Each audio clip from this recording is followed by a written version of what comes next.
Yo, what's going on, everybody? It's your boy Huncho. I'm gonna be going over the trade that I took yesterday on Spot. I'm gonna show you guys why we took calls and all the intel on why we took the play. So let's go ahead and get right to it. So the exact play we took was Spy 746. All right, so we took 746 calls. This was at 9:52. All right.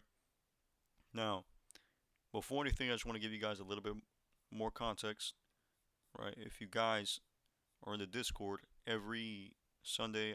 Sometimes when we're in a good position, I like to give a little bit of my thoughts of where the market's going to head to for the week. And you guys can see right here.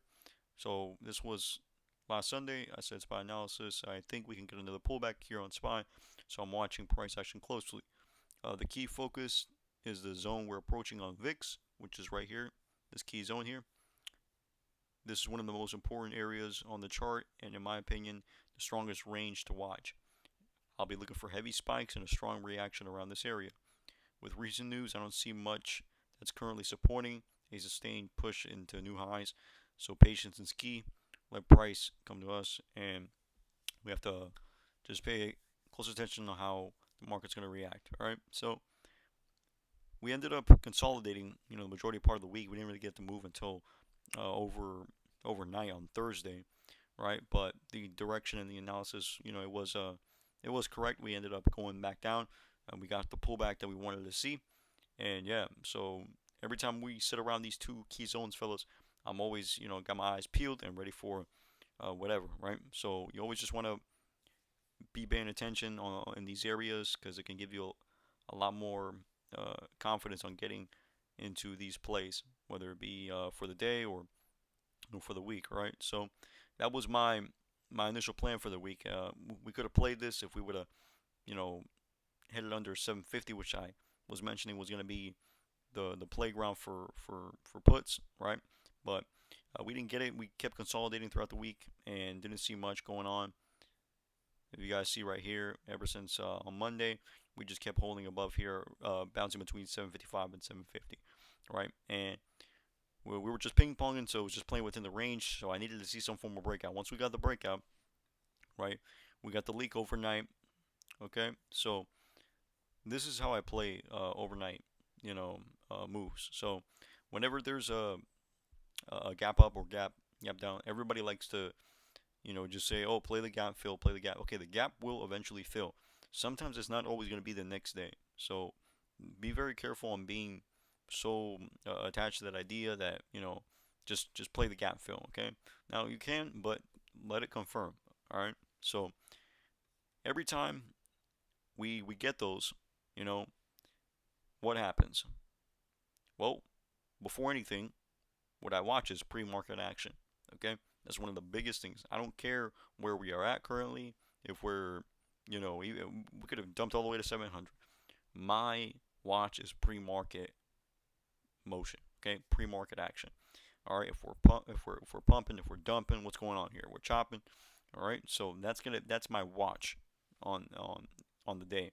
The move in the bigger picture, I'll look at that after.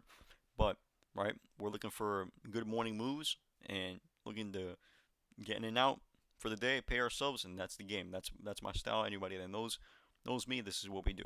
All right.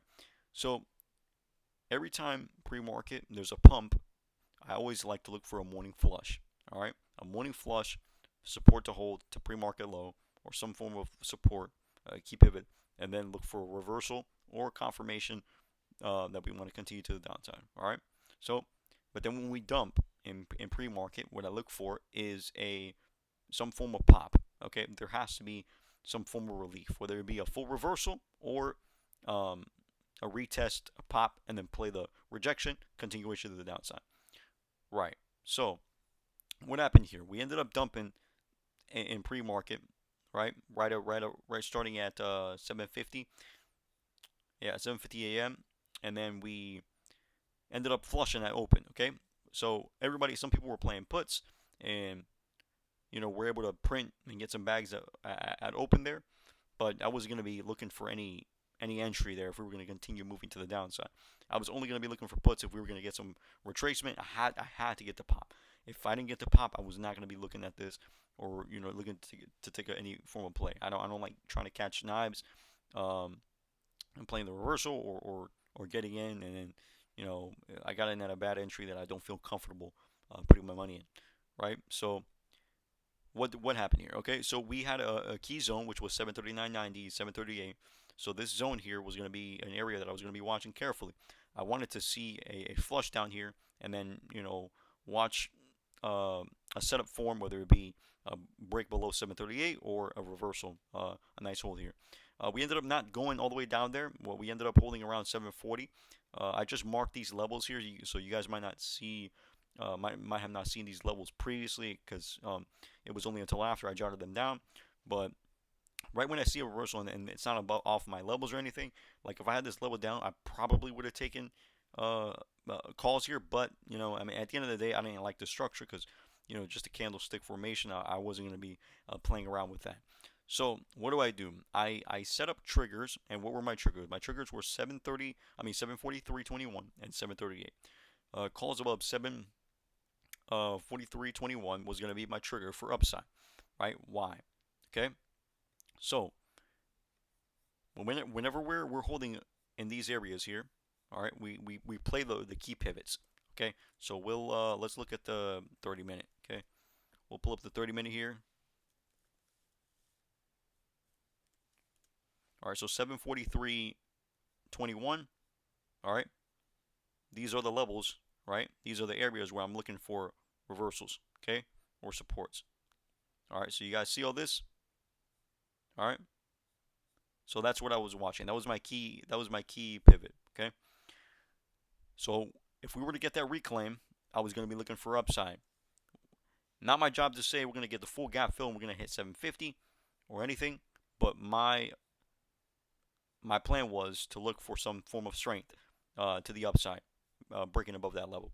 And right as we broke above this level, as you guys can see, we went to the moon and we didn't turn back. All right. Well, we turned back at the end of the day, but you know what I mean. All right. So we ended up, getting a nice move off there. Now we targeted pre-market high. Well, we were able to close a little bit of our runners. A lot of people ended up selling there, and we ended up getting a little bit more up to almost 750 there. So yeah, whenever you want to get these entries, right? There's two ways to play it. These plays, um, the ping pong and then the breakout, right? So the ping pong is whenever we are within the range, all right? Because if you guys notice, 743.21 was also above pre-market low. Okay, so we had a little bit of things supporting this analysis. All right, so if we were to get the reclaim and the break above, we're one breaking the key pivot, two we already broke and held above pre-market low. Okay, so we have two things supporting us and also volume increase. All right, and then also VIX. So if we look at what time this was around 9:50. Yeah, so 9:50 we broke under our key zone as well, 1878. Continuation to the downside there. So we had a couple things supporting us there, right? So we held above some levels, and what are your targets? Okay, you grab calls around pre-market low, and then you target pre-market high. Okay, so you can play the ping pong. Every time there's some form of reversals within the first 30 minutes, that's what tends to happen. Okay, we go from pre-market low to pre-market high, pre-market low, pre-market high, grab puts to pre-market low. Okay, and then but that right there is a little bit more risky. You need to really be in snipe mode on that and manage your risk because sometimes it doesn't always go like that. A lot of people like to play breakouts and such, or they won't take the play. But there's two ways to play it. All right. So I grabbed calls here. I mean, it was OPEX, but at the end of the day, I sized accordingly, and I saw strength, and that's why I ended up grabbing calls there, fellas. So yeah, just have a plan, have a level that you're interested in, and enter when you say you're gonna enter, and follow through. And if it didn't go right, it's okay. Close for a loss. No loss should blow your account. It shouldn't be like that. Just manage, size correctly, accordingly, to where losses can be managed and winning plays can be profited well and allow you to grow. Right? So, yeah, fellas. If you guys have any questions, I try to make myself a little bit, in detailed. But I'm getting better each day on trying to educate everybody and try to explain myself well. But yeah, guys, if you guys have any questions, go ahead and comment below. Tag me in the chat where this is going to be posted, and I'll see you guys on the next one. Peace.